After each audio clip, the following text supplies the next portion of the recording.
Sahabat-sahabat Kristus, salam jumpa dalam acara Sabtu, Sarapan Bersama Tuhan. Adapun menu sarapan hari ini diambil dari Yesaya pasal 64 ayat 8. Tetapi sekarang ya Tuhan, Engkaulah Bapa kami. Kamilah tanah liat dan Engkaulah yang membentuk kami.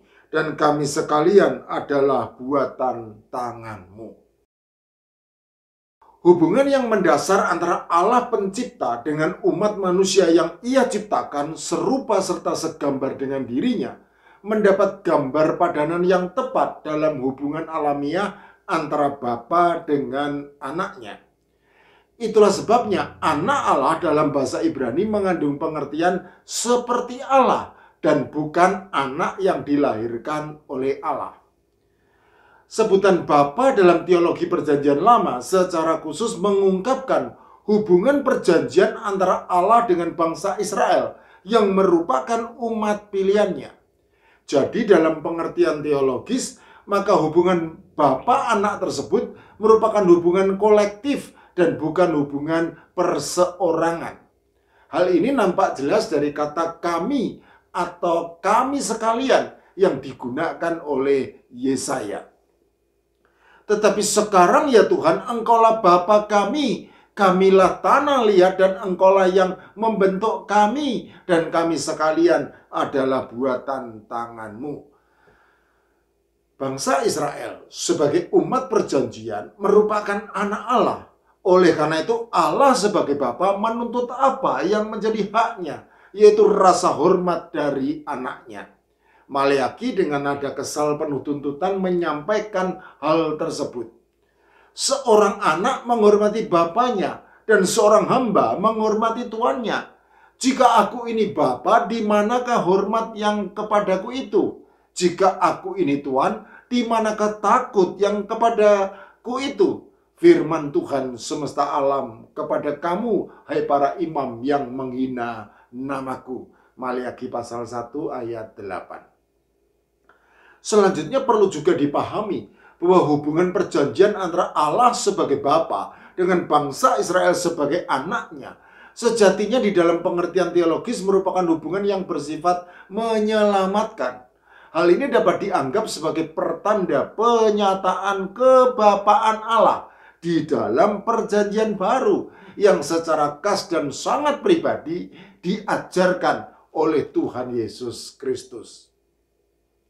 Sahabat-sahabat Kristus, haruslah diakui bahwa tidak ada satu agama pun di atas permukaan bumi yang memperkenalkan Allah sesembahannya seakrab agama Kristen yang tanpa ragu menyebut Allah pencipta seluruh alam semesta ini sebagai Bapa. Sebutan Bapa ini seakan-akan menunjukkan atau setidaknya menyiratkan bahwa Allah yang kita kenal di dalam iman percaya kepada Tuhan Yesus Kristus adalah Allah yang bergender laki-laki. Mengapa Allah harus selalu diidentifikasikan sebagai pribadi bergender laki-laki? Tidak bisakah kita menyebut Allah itu sebagai ibu?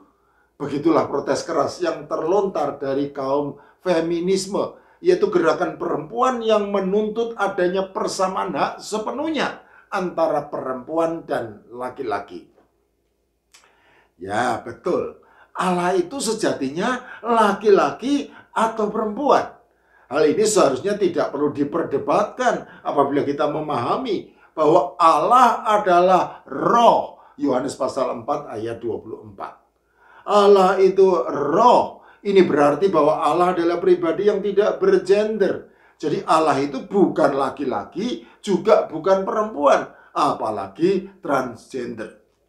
Harus dipahami bahwa penggambaran Allah sebagai seorang Bapa yang identik dengan gender laki-laki hanya merupakan usaha bangsa Israel untuk memahami Allah yang transenden serta tidak terbatas dengan cara memersonifikasi atau memanusiakan Allah menurut konsep pemahaman patriarkat yang bersifat patrilineal, yaitu suatu sistem pengelompokan sosial yang mementingkan garis keturunan dari pihak laki-laki atau bapak.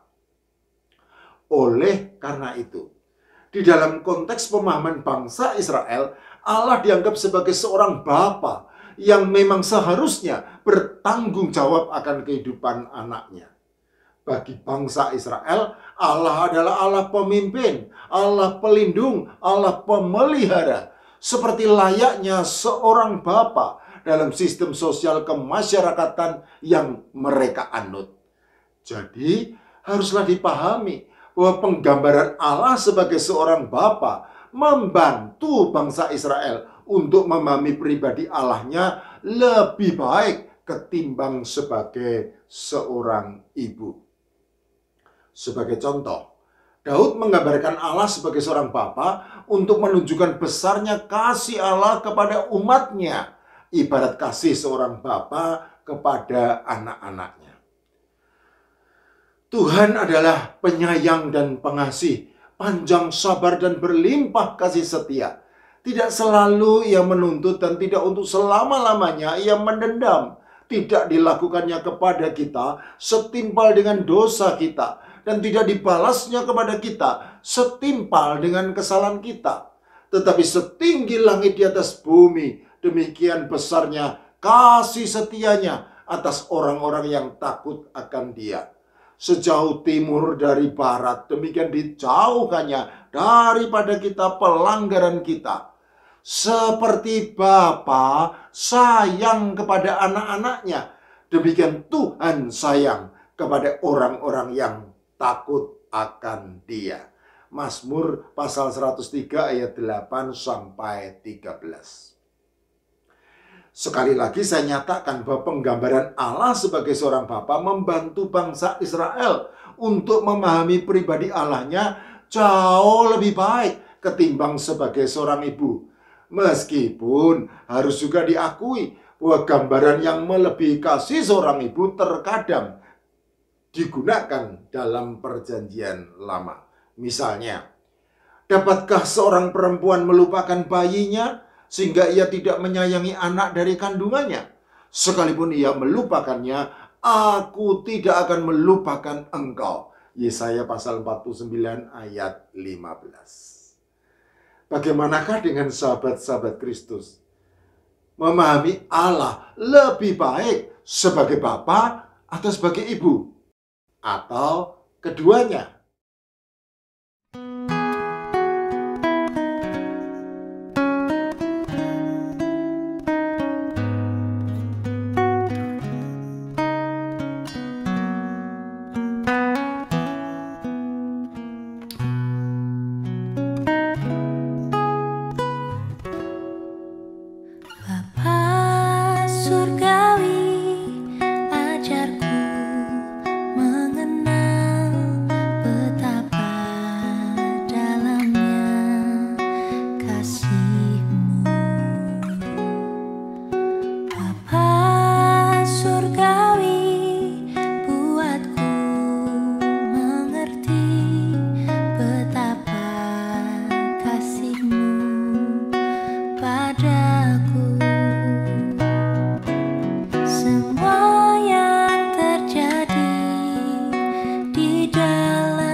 Bersyukur